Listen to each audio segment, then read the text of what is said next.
Hello, everyone. Thank you for joining us. Today, we have with us Mr. Rajesh Gadiyar, Vice President and General Manager of the Network and Edge Group at Intel. Mr. Gadiyar received his bachelor's degree in Electronics and Communications Engineering from the National Institute of Technology in Trichy, India.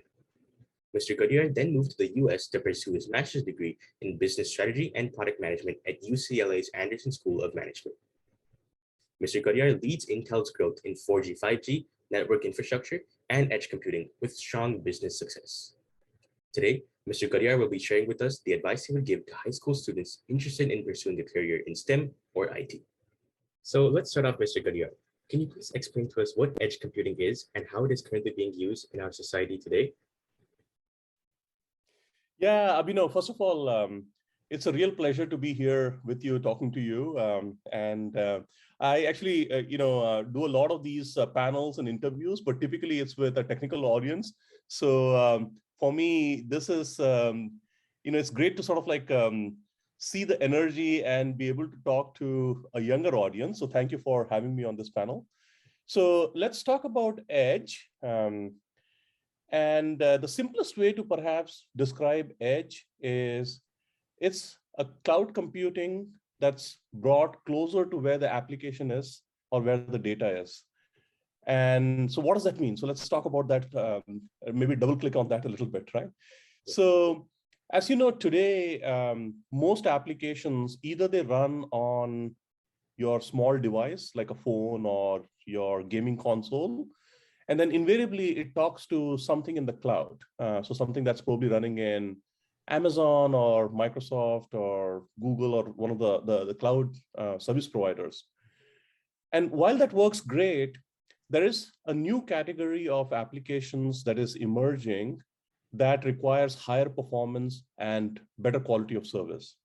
Now, it's not very uncommon for you when you are playing a game, depending on the quality of your wireless network or what's happening in the network somewhere, you can actually many times see a stutter or you're trying to actually press a button and it's not working. So it's extremely frustrating.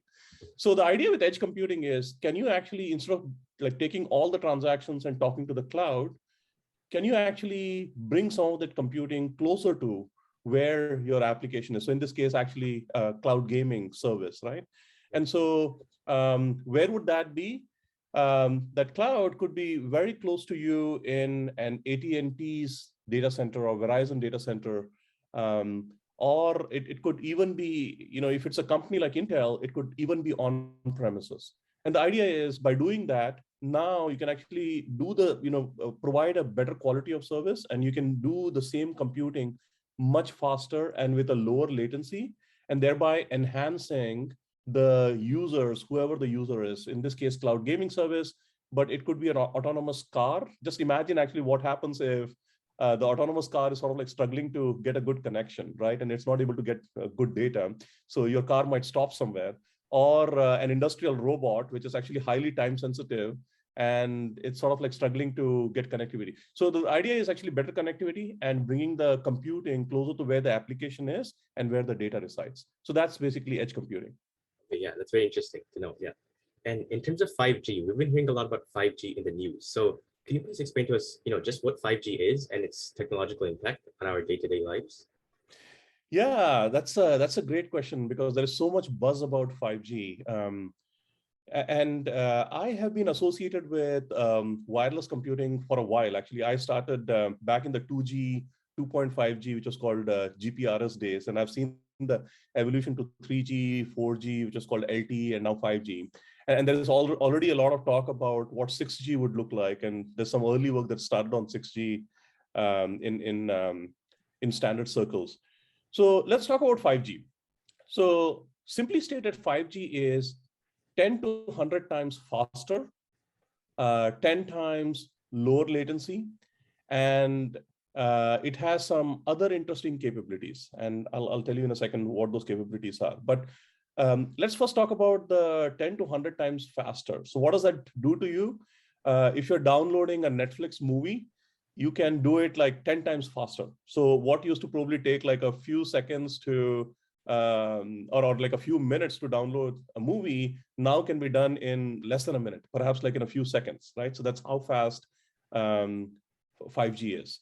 And then I was actually explaining what edge computing is. And so 5G makes it very interesting to do edge computing because of the higher speeds and lower latencies. Now you can actually do a lot of things on 5G wireless that you needed wired connection before for. Cloud gaming is a good example of that. And there's like many industrial applications. What 5G also allows you to do is there are some interesting new technologies called network slicing. So what does network slicing mean? So right now in the 3G and 4G connectivity era, you could not actually guarantee the performance or guarantee the performance of the network from an end-to-end perspective. So if you are actually talking to the cloud, it was quite possible that there is a bottleneck somewhere in between, and that actually prevents you from getting good bandwidth and good customer or user experience. Now with 5G, there is this technology called network slicing that allows you to allocate enough resources all the way through end to end. So if you're looking for, hey, for my service, I need a minimum of 5 gigabits per second of throughput and less than 10 millisecond latency, then you can actually guarantee that with 5G.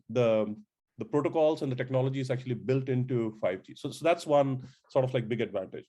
Nice. Yeah. The other thing with 5G is the use of something called as unlicensed spectrum. So as you know, actually for wireless, so far everything had to be licensed. And so that's why you could only go to an AT&T or Verizon or Sprint or T-Mobile, and you could actually get a wireless service. Now with 5G, you no longer need to do that because you can actually use what's called as a citizen band radio spectrum. And so private companies like Walmart or Target or Macy's can actually set up their own wireless network. So that's sort of like unique with starting with 5G. It couldn't be done before. So yeah, so that's why 5G is very interesting. And it's actually enabling a lot of new services. Nice. Yeah, and in terms of role at Intel, how do you adapt to new technological developments in your field? Yeah, that's a hard question actually, and it's an interesting question. And sitting on the other side, actually, a few years ago, I had probably the same question, saying, "Hey, how do I?" Because a lot of what we study in universities likely becomes somewhat sort of like not relevant because technology evolves so fast, and it's a combination of many things. I think, first of all, as an engineer, you really need to be curious and motivated to ask the right questions and be willing to learn, right? And in many ways, that's sort of like at the heart of it, because I think things will change, but I think it's really the basics that you bring into any technology job. Good math and analytical skills, I think, is a big thing. But also actually the curiosity and willingness to learn, and especially learning with the younger generation. I think you guys actually bring that new energy, and and pretty soon in a few years you will be actually in the workforce, and that's what actually keeps us going. We learn a lot from the newer generation. There's a lot to learn from.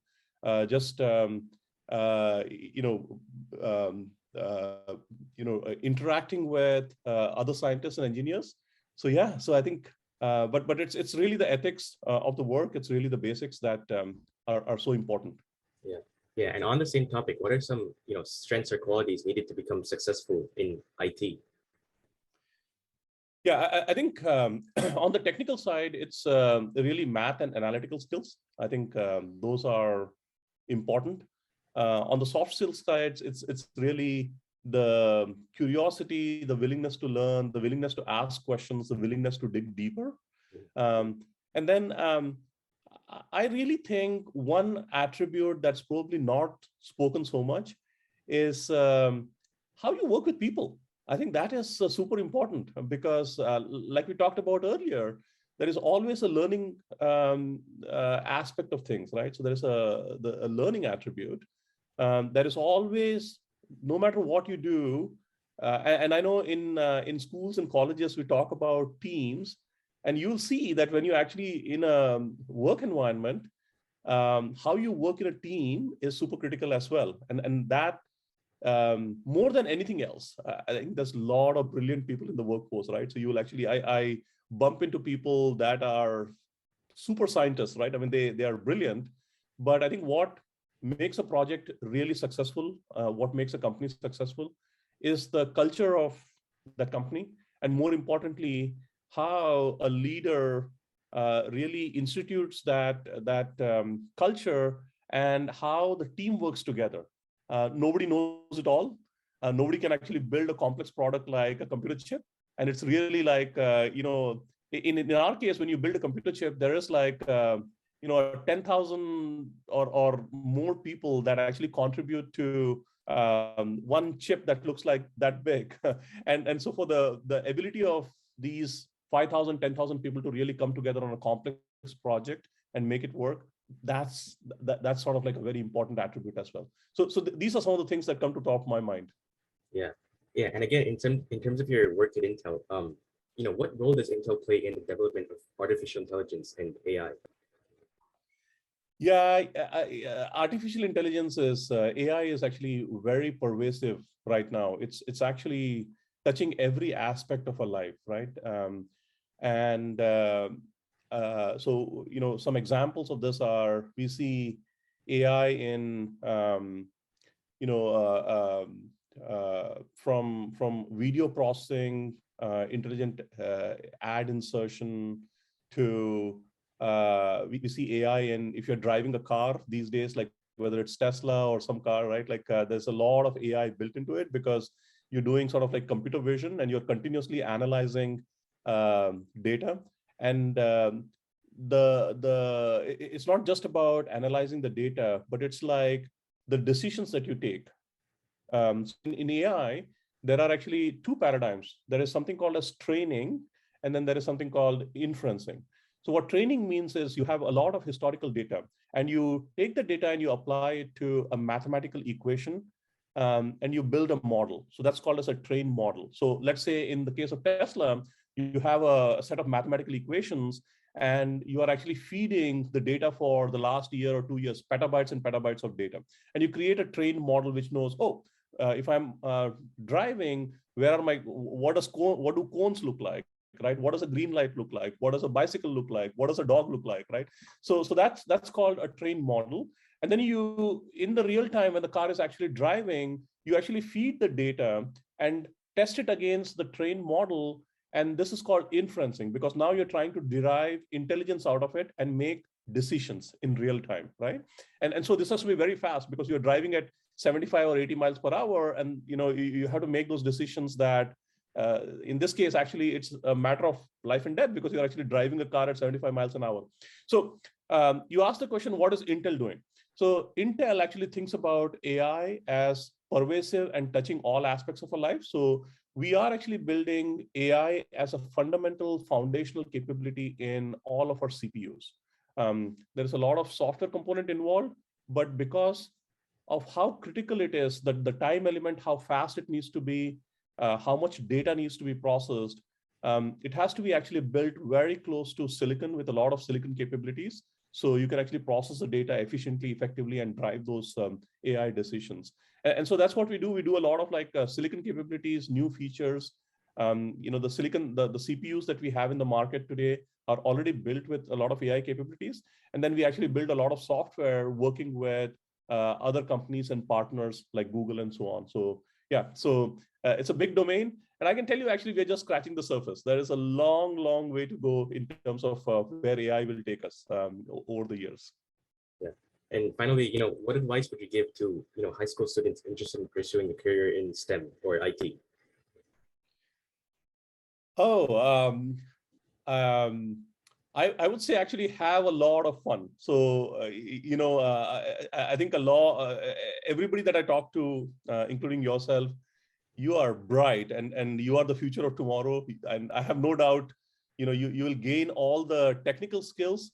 But what I actually also sometimes get concerned about is these days, our younger generation is spending so much time in front of a screen of some kind, like, computer all the time, right? So go out there, talk to people, build those soft skills, learn to work in teams, So my advice is, yes, I think technical skills are important, but you'll get that. But I think put a little more emphasis on soft skills. I think those are going to be very important as well, because that's what allows you to work together. That's what allows you to be effective as teams, and that's what allows you to be successful in your careers, whether it's a research career, whether it's a job. So yes, I think that would be my advice. Yep, yeah, that's a really good piece of advice. Collaboration and teamwork. Yep. Collaboration and teamwork. Yes, that's exactly right. Okay, so yeah, thank you, Mr. Gadiyar, for your time today, and I'm sure this interview will help a lot of students in achieving a successful STEM career. So thank you very much. It's a real pleasure, Abhinav, and all the best. I know you are probably headed to college later this fall, and so are your friends. So I wish all of you a really good time when you start college, and also very well in your career. So have a lot of fun, and look forward to talking to you again. Yep, thanks. Take care. Bye.